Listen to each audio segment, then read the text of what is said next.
a size in such and such a place, and of course that you would agree to run the enclosed pictures of Caprice eating her stuffed crust pizza. There was no choice about how you would run this article in the press. You were effectively told how to run the article in the press. By Freud. By Freud. It's a rise of the corporate culture and the rise of business. To traditional journalists, this infiltration of advertising into the editorial pages was a corruption of their profession. But to Mrs. Thatcher's allies, like Rupert Murdoch, who owned The Sun and The Times, it was part of a democratic revolution against an arrogant elite who had too long ignored the feelings of the masses. They hate to see someone communicating with the masses. They feel that newspapers, the written word, is not for the masses. That should be left to television, or perhaps to nobody. I'm very proud of The Sun, and The Sun was not represented tonight in your film. You just took page 3, which everyone seems so fascinated with.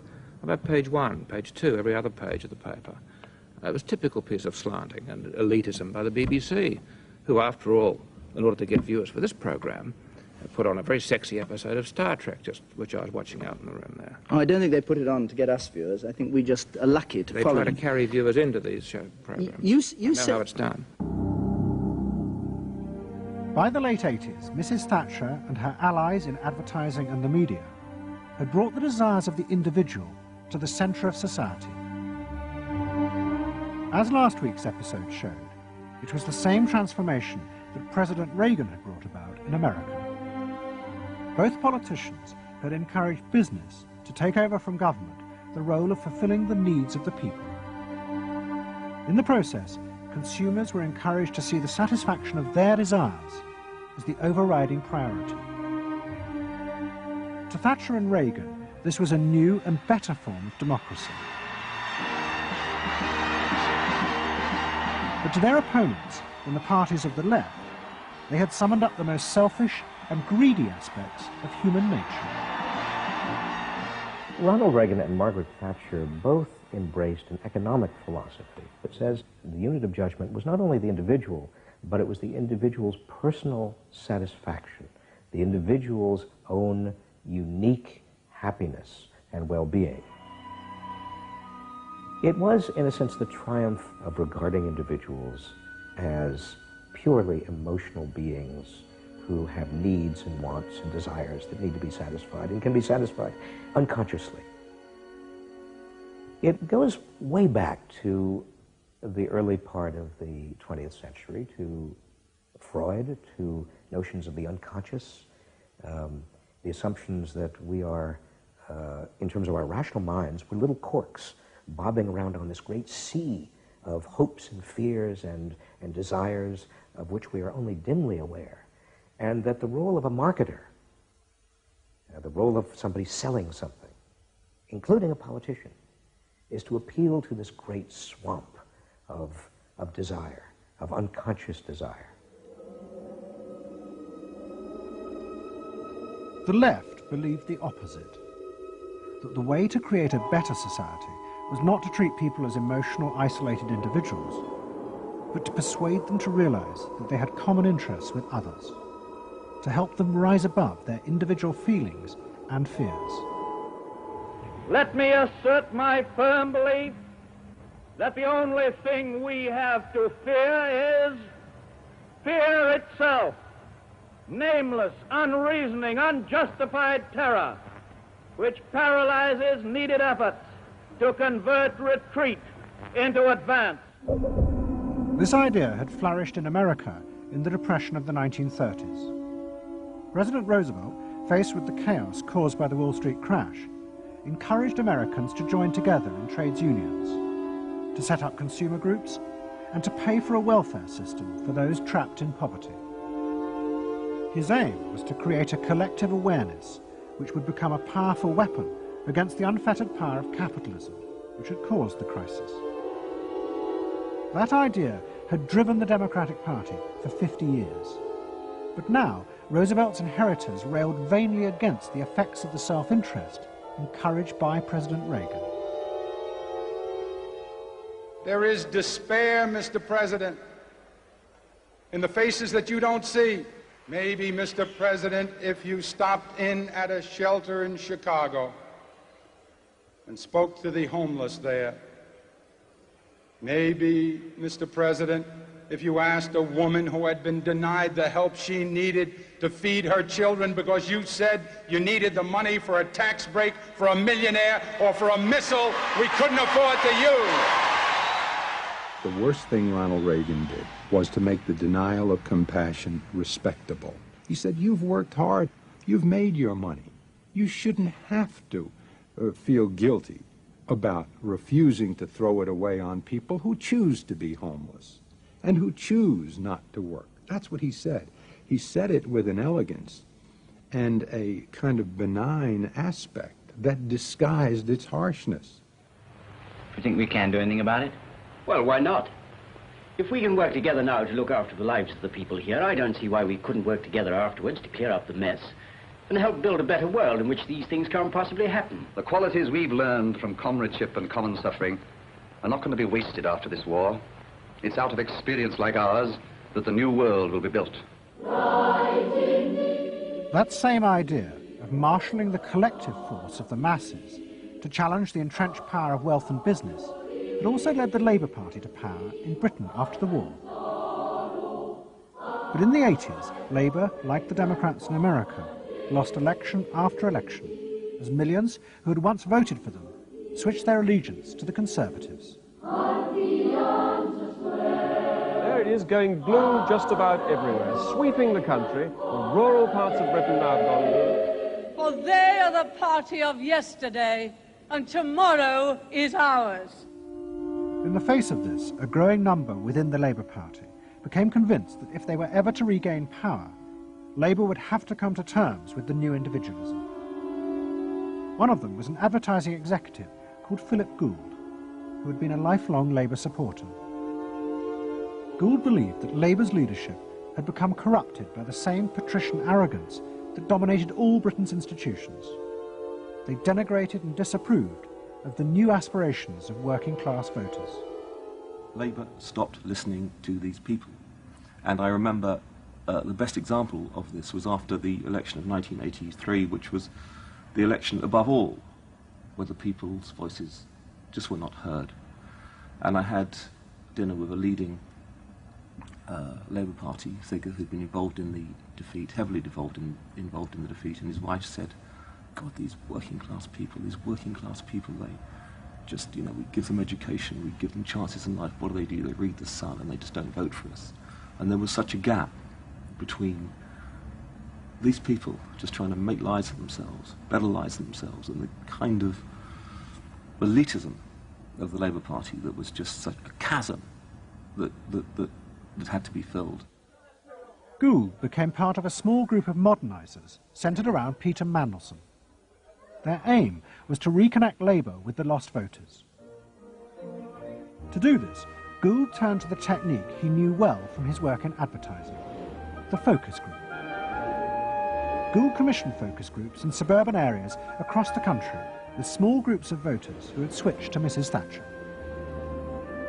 People were encouraged not to talk rationally about policies, but to express their underlying feelings. And what Gould discovered was a fundamental shift in people's relationship to politics. They no longer saw themselves as part of any group, but as individuals who could demand things from politicians in return for paying taxes, just as business had taught them to do as consumers. And I found that the people had become consumers. People now wanted to have, you know, politics and life on their own terms. I mean, not just in politics, but in all aspects of life too. People see themselves as they are, as autonomous, powerful individuals who are entitled to be respected, who are entitled to have the best, not just in, going to Tesco's or wherever, but the best in terms of health and in education too. All this was about getting the Labour Party to understand that people really, really, really had changed, and the Labour Party had not, and unless the Labour Party changed, it would not win. Philip Gould now set out to try and persuade the Labour Party that they would have to make concessions to what he called the new aspirational classes. But he was going to face implacable opposition. In the run-up to the 1992 election, Gould argued that the only way to win was for Labour to promise not to put up taxes. but the Shadow Chancellor, John Smith, angrily refused. Labour would stick to its fundamental policies. They would fight the election with the promise of tax increases to create a fairer society. And as the campaign began, it seemed as if Philip Gould was wrong. The traditional polls consistently showed Labour ahead, despite the Conservative campaign message that a Labour government would put up taxes. Even the Conservatives' oldest allies in the press became convinced that by harping on about tax, the Conservatives were cutting their own throats. So the worry about the Tories must be that they're not at the moment conveying a sense of grip and being in control. And unless they can do better than that, I think they're going to lose. But the other thing is that they still say that they are going to go on and on with this one single message of tax. And I think, part of the difficulty this morning was that you had a whole lot of people who've been going to the same press conference for 7 days, had virtually the same message thrust at them, and are kind of getting bored and restless and hitting back on it. I think the media sense a big story coming in the Tories being defeated. And the Labour Party, too, was convinced it would win and finally return to power. It's now time to meet the men and women who will form the next government. Labour Chancellor of the Exchequer, John Smith. And now, it is time for the next Prime Minister, Neil Kinnock. Those running Labour's campaign believed that by modern presentation they would attract back the voters, yet keep the old policies. But Philip Gould was convinced that Labour were going to lose. Through his focus groups, he knew that the very people who were telling the traditional pollsters they would vote Labour were in reality preparing to vote Conservative out of self-interest. But they were too embarrassed to admit it. And John Major also knew this, because his focus groups were telling him the same thing. What do you make of the poll which puts Labour 5 points ahead? Sir, just one to the Daily Mail, sir. Feel out in the streets that matters. It's feeling good on the streets, is it? It is feeling good on the streets, yes. Has been feeling surprisingly good on the streets for some time. Quite surprisingly, quite out of line with opinion polls. Don't ask me to explain it, but the deal's all right. Sir, anyway, go on. No, lads, you must sit down. We're waiting to go. John Major's victory in 1992 was a disaster for the Labour Party. The small group of reformers centred around Peter Mandelson and Philip Gould were convinced that the only way for the party to survive was to change its basic policies. But their ideas were rejected by John Smith, who had now become leader. Philip Gould left Britain to go to work for the campaign to elect Bill Clinton president in America. The 1992 election, during it and afterwards, people felt under great strain and really did feel demoralised and dejected. And then to go from this to the Clinton campaign, it was an extraordinary experience, because here suddenly I found articulated many of the ideas that I'd had but not fully myself been able to encapsulate or to articulate.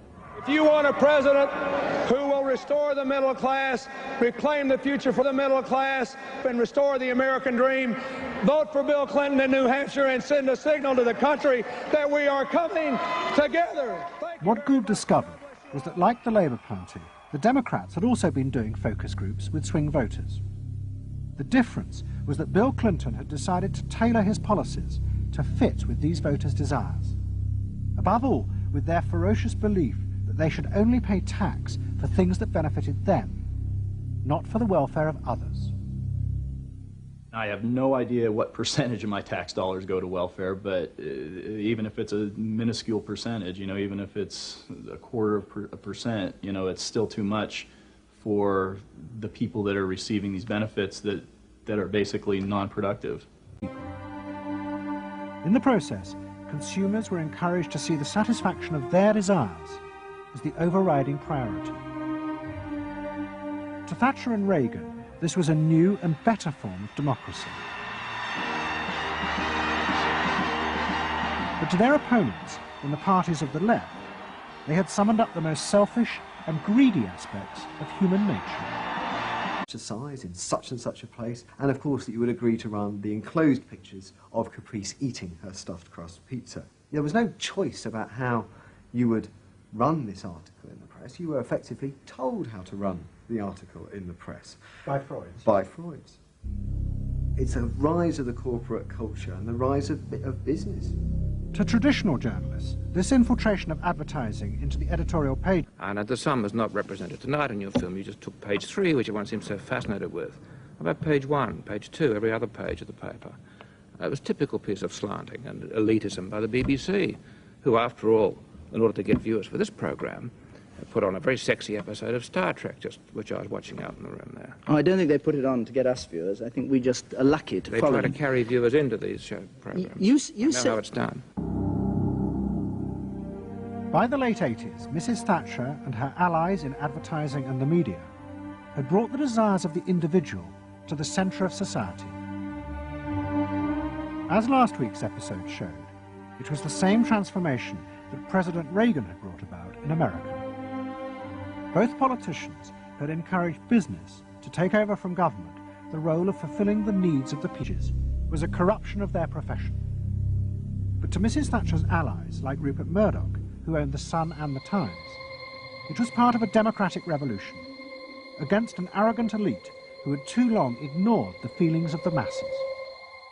They hate to see someone communicating with the masses. They feel that newspapers, the written word, is not for the masses. That should be left to television, or perhaps to nobody. I'm very proud of The Sun,